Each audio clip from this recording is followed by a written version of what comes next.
The courtroom doors swing open with more force than usual. The clerk doesn't even finish calling the case number before everyone's attention snaps to the young woman striding toward the defendant's table. She's wearing sunglasses indoors, designer heels that click like gunshots against the worn courtroom floor, and carrying a handbag that probably costs more than most people in this room make in 6 months. Her perfectly straightened hair catches the fluorescent light as she tosses it over her shoulder with practiced indifference. Judge Frank Caprio looks up from the case file, his reading glasses perched on his nose, and there's that familiar pause. That gentle, assessing moment where he takes in not just what he sees, but what he senses. The courtroom, usually filled with nervous energy and respectful silence, feels different today. Tense. Expectant. "Good morning," Judge Caprio begins, his voice carrying that warm Rhode Island accent that's become familiar to millions. "You can remove your sunglasses, please. I'd like to see who I'm talking to." The young woman stops mid-stride. For a moment, it seems like she might refuse. The courtroom holds its breath. Then, with an exaggerated sigh that everyone can hear, she slides the sunglasses up onto her head like a headband. Her eyes, when they're finally visible, are striking but cold. Dismissive. "Madison Hartwell?" Judge Caprio reads from the file. "That's what it says," she replies, her tone flat and barely interested. The clerk shifts uncomfortably. The court officer's eyebrows raise slightly. This isn't the usual tenor of Judge Caprio's courtroom. People come here scared, apologetic, sometimes desperate. They don't come here with attitude. Judge Caprio removes his glasses slowly, folding them with deliberate care. He leans back in his chair, studying this young woman with those kind eyes that have seen thousands of cases, thousands of people, thousands of stories. He doesn't look angry. He looks curious. "Miss Hartwell, you're here today for multiple parking violations. Looks like we have 7 outstanding tickets over the past 4 months. Some of these are in handicapped zones, fire lanes, and loading zones. The total comes to about $1,400. He pauses, glancing back at the paperwork. "You didn't respond to any of the notices we sent." Madison shrugs. Actually shrugs. "I didn't get them. The address we have is on Blackstone Boulevard. Is that not correct?" "It's one of my addresses." She examines her manicured nails. "I don't really check the mail there." "One of my addresses." The phrase hangs in the air. Judge Caprio's face doesn't change, but something flickers in his eyes.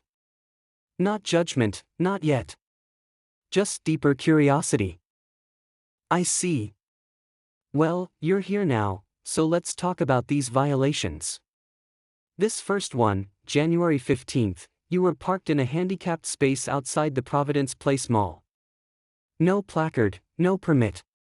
Do you remember that?" "Not really. I park a lot of places." The bluntness of it sends a ripple through the courtroom. Someone in the gallery actually gasps quietly. Judge Caprio, known for his patience and compassion, has dealt with defiance before, but there's something different about this. Something that doesn't quite fit. He leans forward, elbows on the bench, hands clasped. This is his signature posture, the one he uses when he's about to dig deeper. "Miss Hartwell, help me understand something. These tickets, they're not difficult to pay. You could have handled this months ago. Why ignore them?" "Because they're stupid." The words come out sharp and immediate. The parking rules in this city are ridiculous. Every spot is restricted. Every curb is painted red. How is anyone supposed to know where they can park? Well, there are signs. Signs that nobody can read. Signs that contradict each other.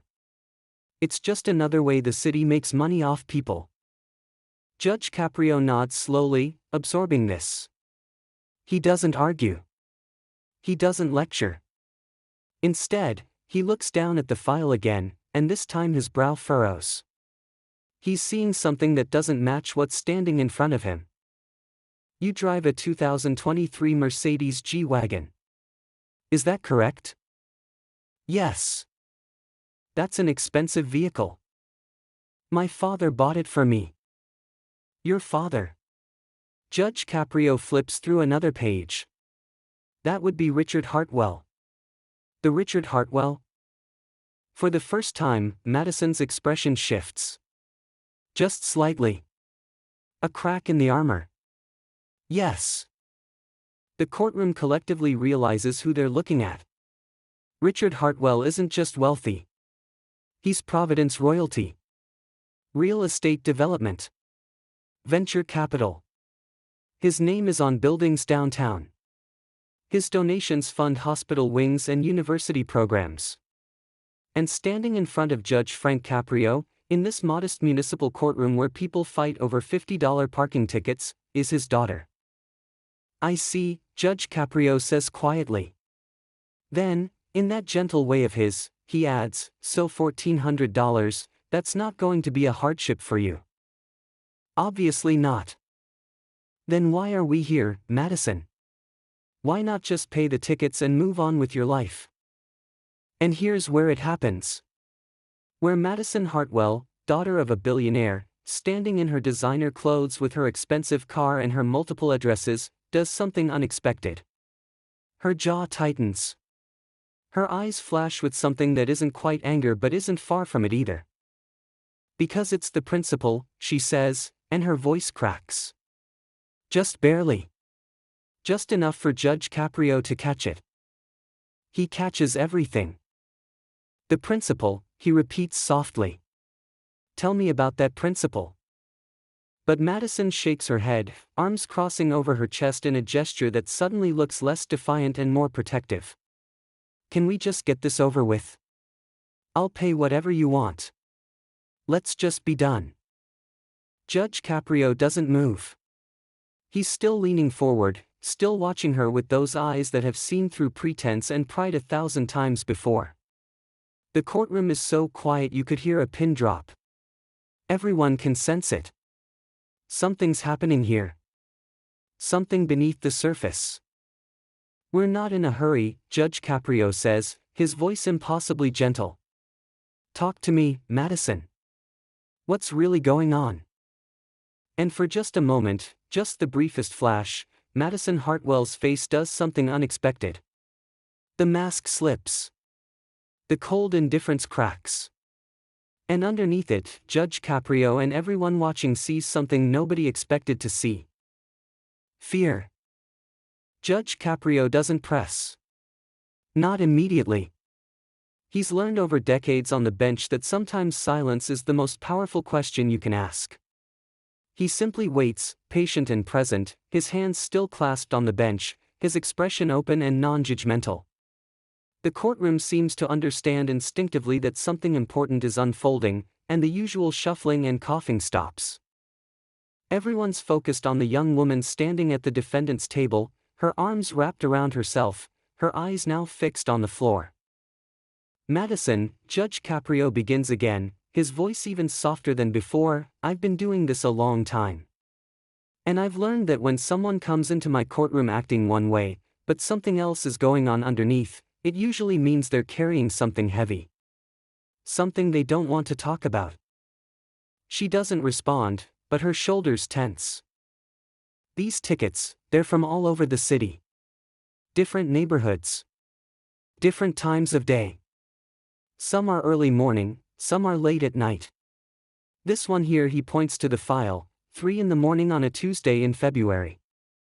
You were parked in a loading zone outside Rhode Island Hospital. Her head snaps up. There's something in her eyes now. Recognition. Panic, maybe. Were you visiting someone at the hospital? Judge Caprio asks. I don't have to answer that. No, you don't. You're right. But I'm not asking as a judge right now. I'm asking as someone who wants to understand what's happening in your life. Madison's lips pressed together in a thin line. She's fighting something internal, Some battle between the walls she's built and the obvious exhaustion that's written in the tension of her jaw, the slight tremor in her hands that she's trying to hide. My mother, she finally says, the words coming out strangled and quiet. I was there for my mother. Judge Caprio's expression softens even further, if that's possible. He nods slowly. Is your mother ill? Can we not do this? Madison's voice rises slightly, emotion breaking through despite her efforts to contain it. Can we please not do this here? I'll pay the tickets. I'll pay double. I just want to leave. Madison.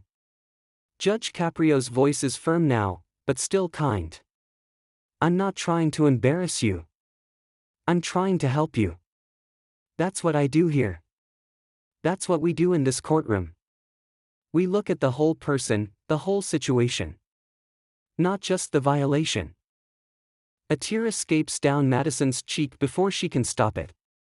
She wipes it away quickly, angrily, as if it's betrayed her.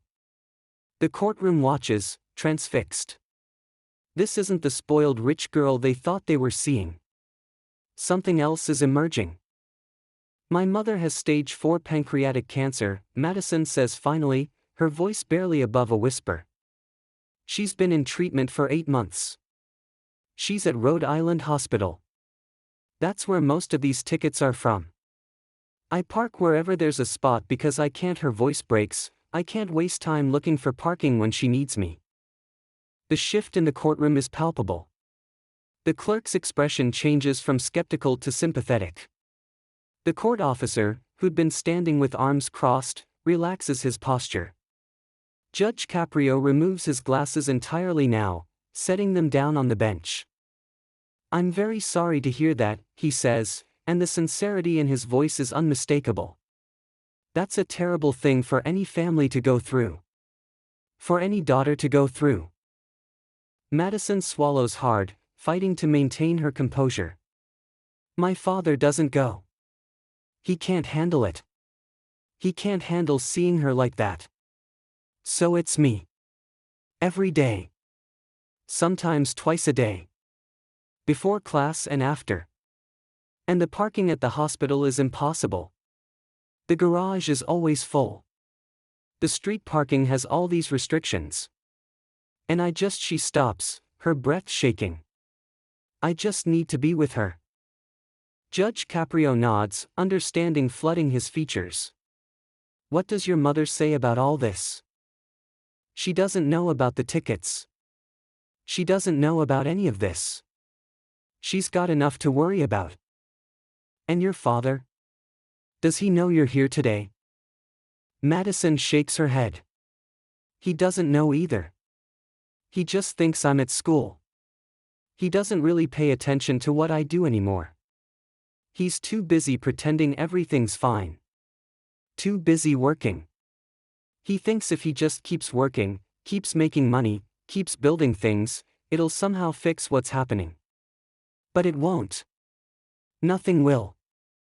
The bitterness in her voice is raw and real, and Judge Caprio recognizes it for what it is. Not disrespect. Not entitlement. Grief. Anger at the unfairness of the universe. The desperate fury of someone watching someone they love suffer and being powerless to stop it. How old are you, Madison? 22. And you're in school? What are you studying? I was pre-med at Brown. I took a leave of absence when Mom got diagnosed. So you put your education on hold to take care of your mother. Someone had to. The words come out harsh, but the pain underneath them is obvious. Judge Caprio sits back in his chair, his fingers steepled under his chin. This is the posture he takes when he's processing, when he's putting pieces together.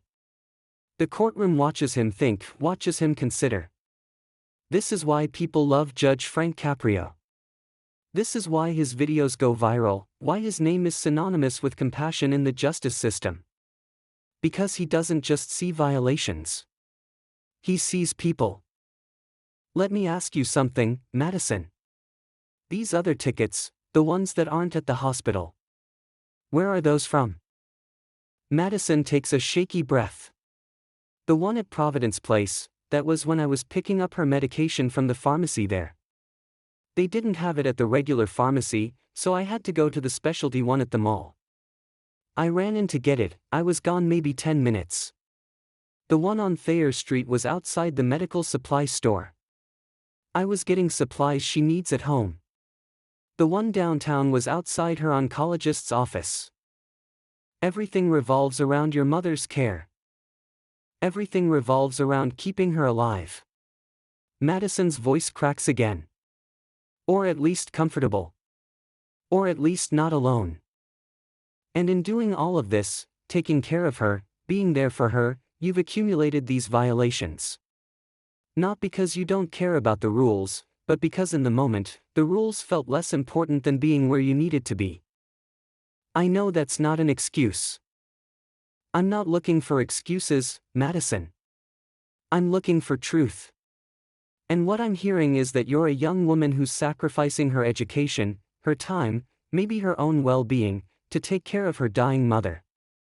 And instead of receiving support for that, you're standing in my courtroom getting punished for it. The tears are flowing freely now, and Madison doesn't try to hide them anymore. I'm sorry, she whispers. I'm sorry for being rude when I came in. I'm sorry for all of it. I'm just so tired. I know you are, Judge Caprio says softly. I can see it. Judge Caprio stands up from his bench, something he rarely does in the middle of a hearing. The unexpected movement causes a stir in the courtroom. He walks around from behind the elevated platform, his robes flowing slightly with the movement, and he approaches Madison directly. The intimacy of the gesture is striking. This isn't a judge maintaining professional distance. This is a human being reaching out to another human being in pain. Come here, he says gently, gesturing to a chair beside the defendant's table. Sit down for a minute. Madison hesitates, confused by this departure from normal courtroom protocol, but she does as he asks. Judge Caprio pulls up another chair and sits across from her, not behind the imposing bench now, but at eye level. Equal. The court stenographer continues typing, capturing every word, but the atmosphere has completely transformed. This isn't a hearing anymore. It's a conversation. Tell me about your mother, Judge Caprio says. What's her name? Catherine. Catherine Hartwell. And what's she like? When she's not sick, when she's herself, who is she? The question catches Madison off guard. Nobody's asked her that in months. Everyone wants to know about treatments and prognosis and survival rates. Nobody asks about the person anymore.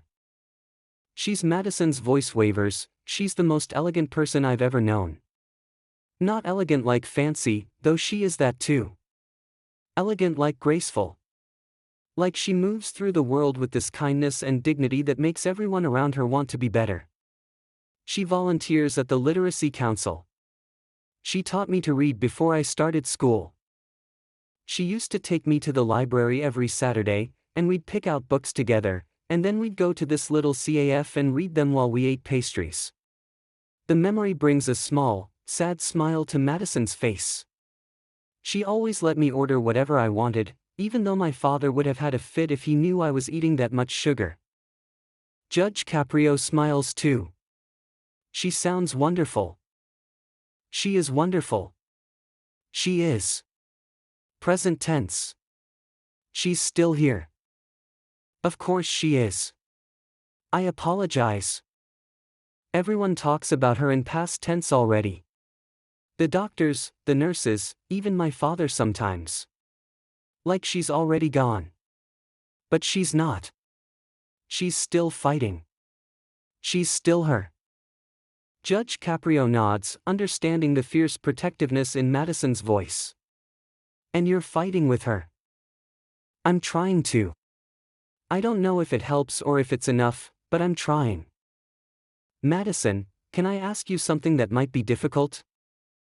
She nods, wiping her eyes with the back of her hand. When you came in here today, you came in angry. Defensive. almost like you wanted to pick a fight.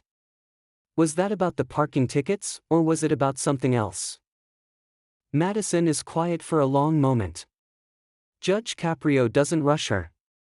He simply waits, patient and present, the way he's waited for thousands of defendants to find their words over the years. I'm angry at everything, she finally admits. I'm angry at the cancer. I'm angry at my father for not being there. I'm angry at God or the universe or whoever's supposed to be in charge of making sure good people don't suffer. My mother is the best person I know, and she's dying, and there's nothing I can do about it. So yes, I was angry when I came in here. I'm angry at stupid parking tickets that feel like just one more thing trying to punish me for trying to do the right thing. The gesture is fatherly, compassionate. I have children too. 4 of them. And grandchildren. And I can tell you without a doubt that what your mother wants more than anything is for you to be okay. Not just now, but after. That's what parents want. We want our children to survive us, to thrive after us, to be happy even when we're gone. Madison is sobbing now, the kind of deep, soul-wrenching sobs that come from months of held-back grief. The courtroom watches, many wiping their own eyes. The clerk is crying. Even the stoic court officer has to look away for a moment, his jaw tight with emotion. Judge Caprio lets her cry. He doesn't try to stop it or minimize it. He simply stays present, his hands still resting gently on hers, offering silent support. After a few moments, he reaches into his robe and pulls out a handkerchief, offering it to her. She takes it gratefully, pressing it to her eyes. I'm sorry, she says again, her voice muffled by the fabric. I'm so sorry for how I acted. You don't need to apologize to me, Madison. You're dealing with something unimaginably difficult. You're entitled to be angry. You're entitled to be scared. You're entitled to be whatever you need to be. But you're not entitled to destroy yourself in the process of saving your mother. And that's what I'm worried you're doing. She looks up at him, her eyes red and swollen. What am I supposed to do? I can't answer that for you. But I can tell you what I see. I see a young woman who loves her mother so much that she's willing to sacrifice everything for her. Her education, her health, her peace of mind. That's beautiful, Madison. That's the kind of love that makes the world worth living in. But your mother gave you life so you could live it, not so you could put it on hold indefinitely. There has to be balance. There has to be space for you to be Madison, not just Catherine's caregiver. I don't know how to do that. I know. And that's not something we can solve here today. But what I can do is make sure that these parking tickets, these bureaucratic penalties for trying to be a good daughter, don't add to your burden. Can I do that? Madison nods, not quite understanding what he means but trusting him nonetheless. Judge Caprio stands, returning to his bench. But his demeanor has completely changed. The formal judge is gone. In his place is something softer, more personal. He looks at the file one more time, then looks at Madison. Here's what I'm going to do. Judge Caprio adjusts his glasses and looks directly at Madison, who's still sitting in the chair he pulled up for her, the handkerchief clutched in her hands. The courtroom is completely silent. Even the usual background noise of shuffling papers and shifting bodies has ceased. Everyone is leaning forward, waiting to hear what he'll say. Madison, before I make my ruling, I need to tell you something. Something I don't often share in this courtroom, but I think you need to hear it. He pauses, and there's a vulnerability in his face that surprises everyone watching. 37 years ago, I lost my father to cancer. He was a barber, worked his whole life with his hands, never complained about anything. When he got sick, it happened fast. Pancreatic cancer, like your mother. Back then, the treatments weren't what they are now, but even so, I watched this strong, vibrant man just fade away. And I was angry too. Angry at God, angry at the world, angry at myself for not being able to fix it. Madison's eyes widen.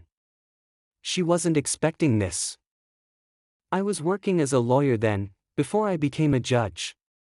And I remember going to court one day, trying to focus on a case, and I couldn't. I couldn't pretend that any of it mattered when my father was dying. I walked out in the middle of a hearing. Just left. My colleagues thought I'd lost my mind. Maybe I had, a little bit. But in that moment, nothing felt more important than being with him. He takes off his glasses, holding them loosely in his hands. So when you tell me about parking in handicapped spaces and fire lanes because you needed to get to your mother, I understand that. I understand the desperation of it.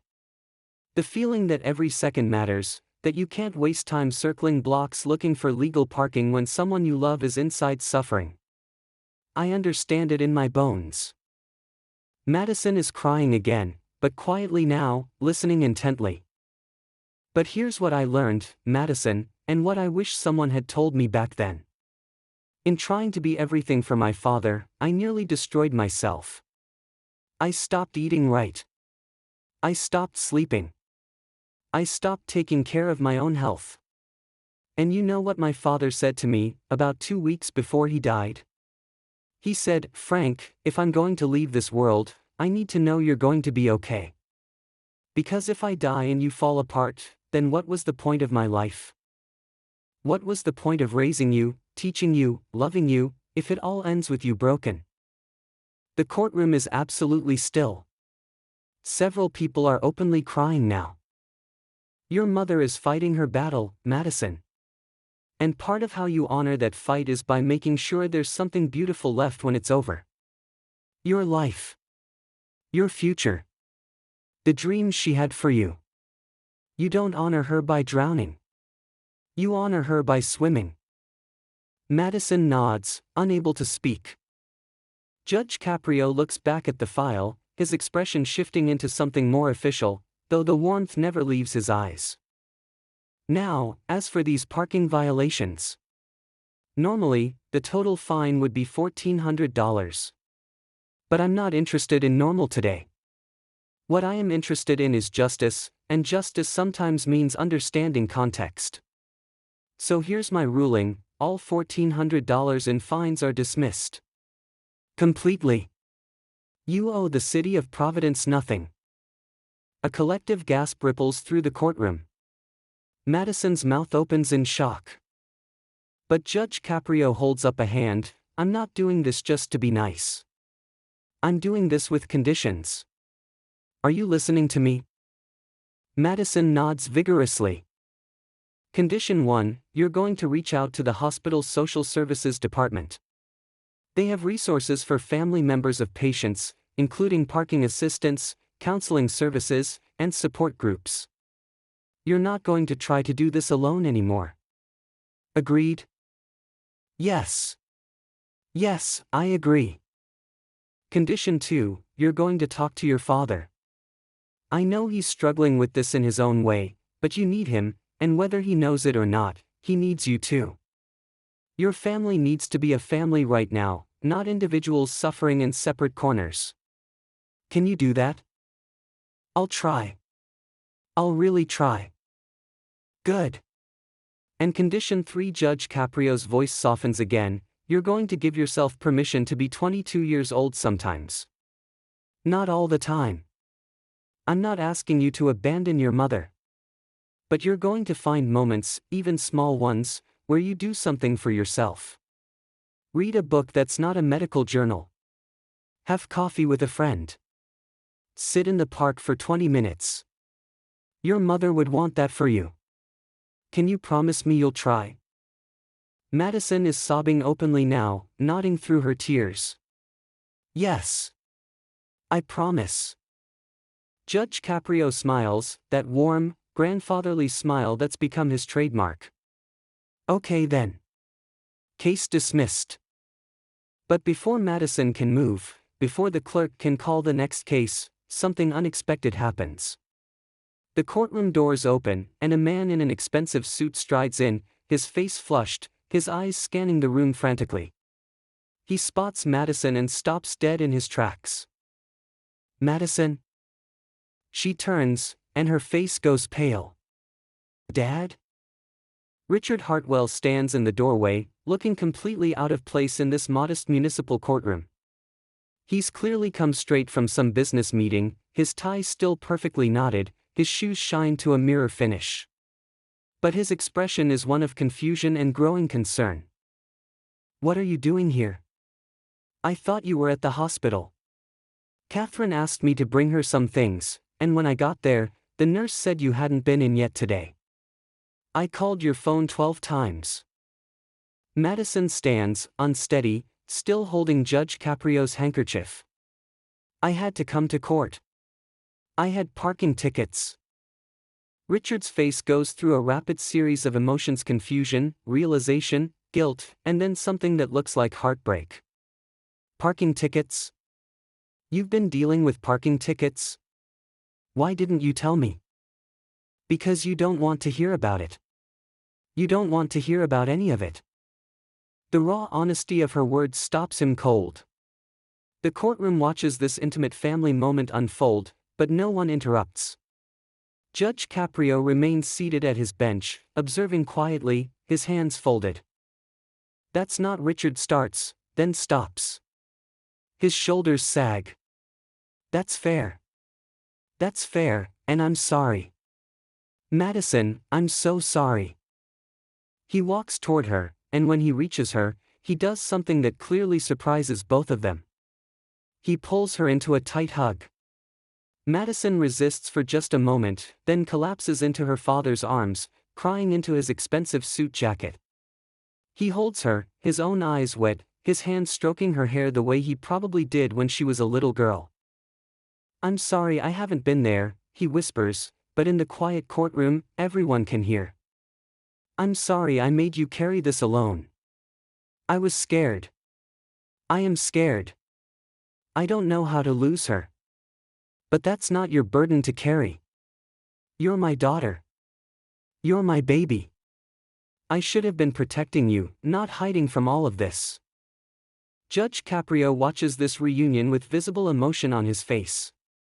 This, more than any ruling he could make, more than any fine he could dismiss, is what justice looks like. A family finding its way back to each other in their darkest hour. After a long moment, Richard pulls back, holding Madison at arm's length, looking at her, really looking at her for perhaps the first time in months. He sees the exhaustion, the weight loss, the dark circles under her eyes. When's the last time you ate? He asks. I don't know. Breakfast maybe? It's 3 in the afternoon. He turns toward Judge Caprio, seeming to notice him for the first time. Your Honor, I apologize for the interruption. Judge Caprio waves the apology away. Mr. Hartwell, no apology necessary. I'm glad you're here. Your daughter is an extraordinary young woman. She's been carrying a lot, and she needs her father. Richard nods, his jaw tight with emotion. I can see that. I should have seen it months ago. He looks back at Madison. Come on. Let's go to the hospital together. We'll see Mom together, and then we're going to sit down and figure out how to do this right. As a family. But your meeting. There's no meeting more important than this. Than you. Than us. Judge Caprio watches as Richard keeps his arm around Madison's shoulders, protective and present in a way he clearly hasn't been for months. Before they can leave, he speaks up one more time. Mr. Hartwell, if I could have just one more moment. Richard turns, nodding respectfully. Of course, Your Honor. Judge Caprio stands again, this time addressing both father and daughter together. His voice carries that particular tone he uses when he wants to make sure his words really land, when he's speaking not just as a judge but as someone who's lived long enough to understand what matters. I dismissed your daughter's fines today, but not because of who your family is or how much money you have. I did it because I could see that she's been living in a kind of poverty that has nothing to do with money. She's been poor in support, poor in help, poor in the basic human need to not carry impossible burdens alone.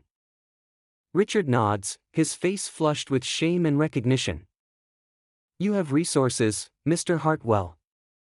Real resources. Not just financial, though that certainly helps, but resources of time and influence and the ability to make things easier for your family during this impossible time. Your daughter has been parking illegally not because she doesn't respect the law, but because she's been in crisis mode for months, trying to hold your family together while you've been hiding in your work. The words are direct, even harsh, but Judge Caprio's tone isn't cruel. It's firm and loving, the way a father talks to a son who needs to hear a difficult truth. I'm not judging you for that. Grief makes us all do strange things. Fear makes us hide. But today needs to be the day that changes. Your wife is fighting for her life, and she needs to know that her husband and her daughter are going to be okay, whether she wins that fight or not. That's the gift you can give her right now. The gift of knowing her family is together. Richard's voice is thick when he speaks. You're absolutely right. I've been a coward. I've been so afraid of losing Catherine that I've already started pulling away, like it'll hurt less if I'm not fully present. But all I've done is abandon my daughter when she needed me most. Dad, Madison starts, but Richard shakes his head. No, it's true. And it stops today. Your Honor, thank you. Thank you for seeing what I couldn't see, or wouldn't let myself see. Thank you for being kinder to my daughter than I've been. Judge Caprio's expression softens even further. Mr. Hartwell, you're not a bad father. You're a scared husband who's about to lose his partner. That's human. What matters is what you do from here forward. He looks at both of them now, his gaze moving from father to daughter. I've been on this bench for over 30 years. I've seen thousands and thousands of cases. And you know what I've learned? The law is important. Rules are important. Order is important. But what's most important, what matters more than any fine or any ticket or any violation, is how we treat each other when things are hard. How we show up for each other when it would be easier to walk away. How we choose love over fear, again and again, even when love means facing pain. Madison wipes her eyes with the handkerchief, still clutched in her hand. Your mother is lucky to have you, Madison. Both of you.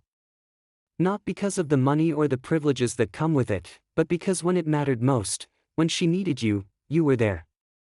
Even when it cost you. Even when it was hard. Even when you had to park illegally and accumulate fines and stand in this courtroom feeling judged. You were there. That's love. That's real love. He turns his attention specifically to Madison now. But I need you to remember something, and I need you to remember it on the hard days ahead, whatever those days bring.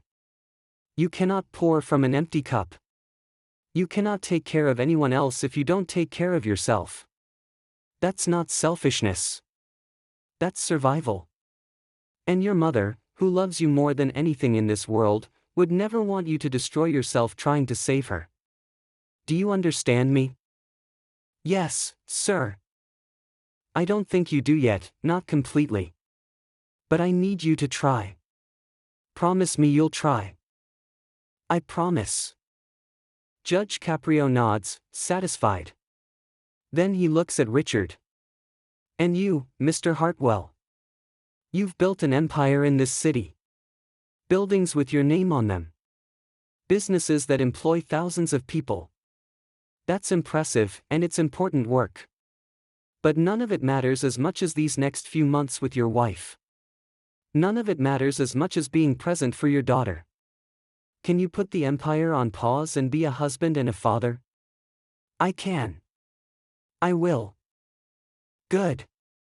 Because at the end of our lives, nobody wishes they'd spent more time at the office. We wish we'd spent more time with the people we love. Don't learn that lesson too late. The courtroom is completely silent except for quiet sniffling. The clerk is dabbing at her eyes with a tissue. The court officer has his arms crossed, but his jaw is working with emotion. Even the few other defendants waiting for their cases are affected, understanding that they've witnessed something rare and beautiful. Judge Caprio picks up his gavel, but before he uses it, he offers one final thought. We live in a world that moves very fast. Everything is urgent. Everything demands our immediate attention. But sometimes the most important thing we can do is slow down and pay attention to what really matters. A parking ticket is not an emergency. A business meeting is not an emergency. A dying mother who wants to see her daughter smile one more time, a husband who needs to hold his wife's hand, a young woman who needs permission to be sad and scared and 22 years old, those are emergencies. Those are the things that matter. He brings the gavel down gently. Case dismissed. Go be with your mother. Both of you. Madison and Richard turn to leave, but Madison stops at the door and looks back at Judge Caprio. Her voice, when she speaks, is clear and strong despite the tears still on her cheeks. Thank you, Your Honor. Not just for the tickets. For everything. For seeing me. For understanding. Judge, there are still 7 more cases on the docket. I know, he says softly. Give me just a minute. He sits there, letting the emotion of the moment settle. Then he takes a deep breath, straightens his shoulders, and nods. Okay. Let's continue. Who's next? The clerk calls the next case, and the courtroom returns to its normal rhythm. But everyone who was there for Madison Hartwell's hearing knows they witnessed something special. They saw justice not just done but demonstrated with compassion and wisdom. They saw a judge who understood that sometimes the most important thing isn't enforcing the law but reminding people of their humanity. In Providence Municipal Court, under the guidance of Judge Frank Caprio, the law serves not just to punish but to heal, not just to enforce rules but to recognize the complex, difficult, beautiful reality of being human. And on this particular Tuesday afternoon, a young woman who came in angry and defensive left with her fines dismissed, her father by her side, and maybe, just maybe, a little bit of hope that even in the darkest times, compassion and understanding still exist in the world. Judge Caprio would say he was just doing his job. But everyone who witnessed it knows he was doing something more. He was reminding all of us what justice is supposed to look like when it's tempered with mercy, when it's guided by love, when it sees beyond the violation to the person standing in front of it. That's the legacy of Judge Frank Caprio. Not just the viral videos or the viral moments, but the thousands of people who've stood in his courtroom and left feeling not just judged but seen, not just sentenced but understood, not just processed but cared for. And in a world that often feels harsh and unforgiving, that matters more than anything.